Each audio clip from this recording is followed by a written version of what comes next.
Hey everyone, Paul Yell Network here, and today I'm going to do a little bit of an Amiibo unboxing, particularly of the 4 champions from The Legend of Zelda Tears of the Kingdom. Now previously, I got Link, Zelda, and Ganondorf from Tears of the Kingdom, but not the 4 champions. So I'm going to do that today, starting with Tulin right here, and give you a little comparison of Tulin and who was kind of their respective predecessor, in this case Revali, and put them sort of side by side. I also have to give a major shout out and thank you to Mr. Roger Inyart from my channel, who shows up in the streams and is a terrific part of this community. Thank you, Roger, for sending over these Amiibo. I really appreciate it. I'm excited to unbox them, and when I put them up on the shelf in the background, the next time I'm live streaming, you'll know they have a good home. So thank you again. This is a really nice looking model of Tulin, and I'm glad that they went with a clear plastic in the back to show that he is indeed flying, right? Now, they had a clear plastic in the back for Revali as well, but this is a little bit more advanced, I suppose you could say, because it shows him flying up, a little bit more dynamic of a pose. As for the model itself, I mean, the bows are roughly the same size, and Tulin is younger than Revali, so he's actually smaller, but a little bit more of a dynamic pose, and yeah, just a little more going on in those regards. But very cool, right? Next, let's do Mipha and her younger but bigger brother, Sidon.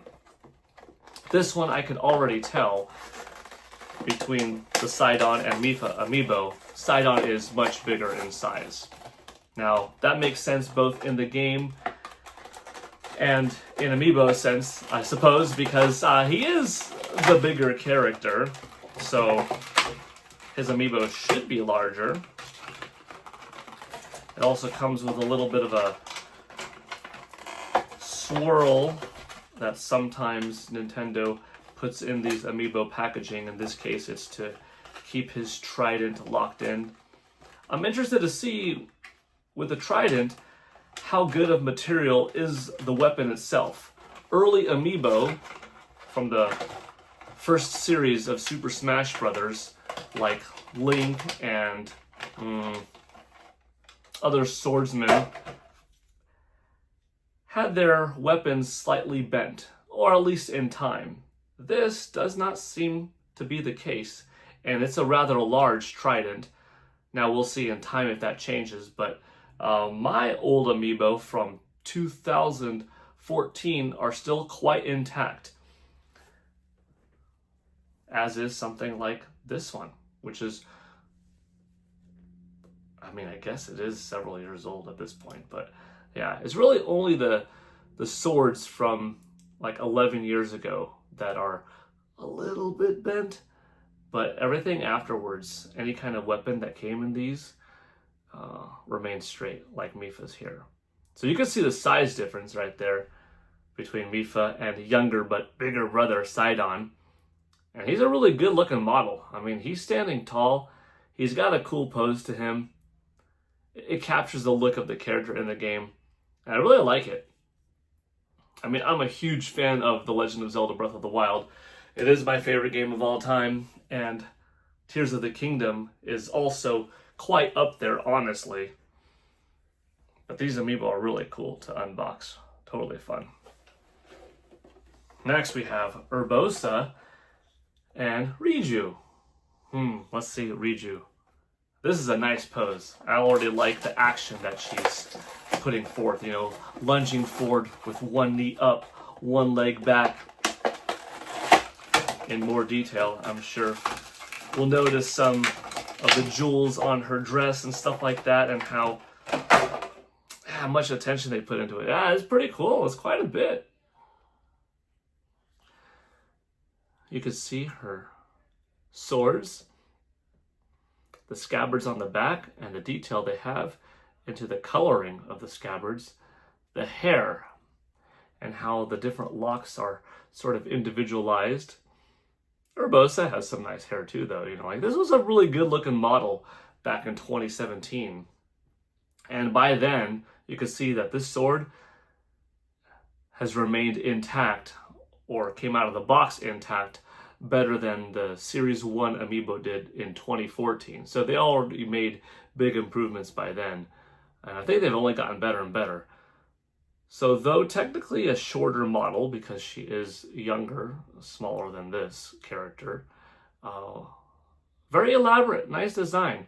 You know, it comes into question a lot, are the new Amiibo with their new prices justified? Well, I guess beyond looking at things from a perspective of inflation and how much things are going on, how much things cost, tariffs, etc., all around the world, the value of the dollar decreasing, yet minimum wage going up, etc., right?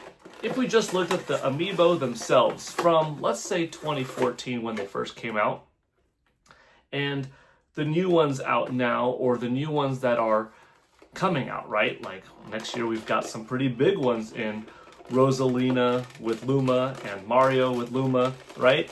Costing $40. Compare those to the Amiibo, which at that point will be 11 and a half years ago. That $13 price versus that $40 price. You're paying triple, yet do they not have triple the detail? Are they triple the size? Are they triple the weight? I suppose we could see, you know, we could get out a little scale when that day comes and see, are these Amiibo that you're paying 3 times the amount for actually, well, they're made of 3 times the amount of plastic, right? And then you could justify the cost, at least from that perspective of like, yeah, it's worth it, you know? This is pretty cool. Okay, this is cool. I like Gorons a lot. Daruk was awesome. And here's Yunobo. Comparable in size. I guess you could say that this has a little bit more weight to it, but maybe this one has more detail. I mean, they're carrying the same weapon, and the weapons are pretty much the same amount of detail. This one has a little bit more texture work, perhaps. Maybe slightly smaller and a little bit more texture work. But he has a lot going on in his back. But they're both great. Like, no complaints on this original one. And on his, you know, successor. Looks terrific as well. I'm excited to put these up on the shelf. I have this shelf in particular, some of the newer Amiibo. And this one is just the bad guy shelf for now, where it's mostly made up of Metroid, and then you have the Guardian from Breath of the Wild. So these are probably going to have to intermingle with the rest of the Tears of the Kingdom ones, because I usually have the Breath of the Wild ones on a Zelda shelf in the living room. But yeah, super cool. I love these. I'm excited to put them up.